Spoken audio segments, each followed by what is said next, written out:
Banyak waktu dilewati.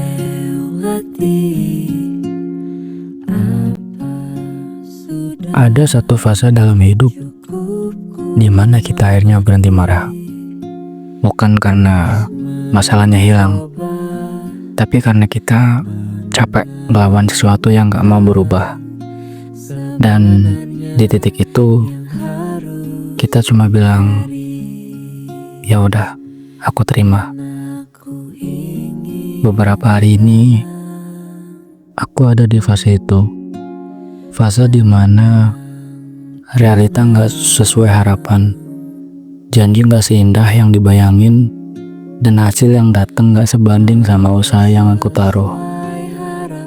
Aku sempat kecewa, sempat ngerasa muak, sempat ngerasa hidup tuh ngetes mental aku habis-habisan. Tapi pelan-pelan aku belajar nerima, bukan pasrah, tapi terima bahwa hidup kadang gak nurut sama kemauan kita.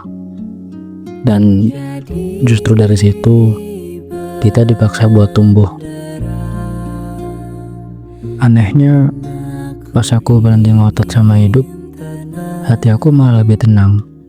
Aku malah mikir, daripada aku fokus sama yang hilang, kenapa gak fokus sama peluang yang bisa aku ciptain?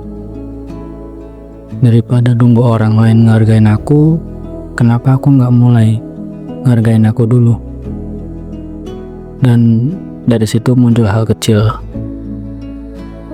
Channel ini aku buat untuk tempat kita cerita, tempat jujur, dan tempat buat ngeluapin perasaan.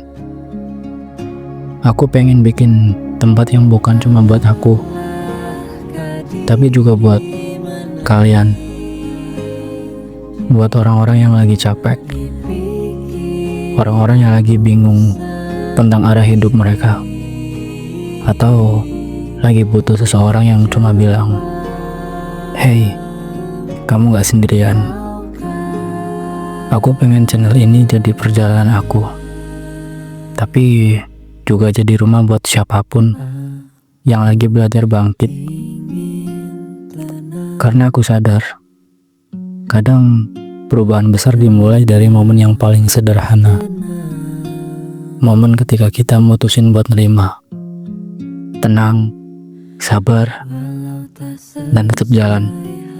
Meskipun hidup ngasih alasan buat berhenti.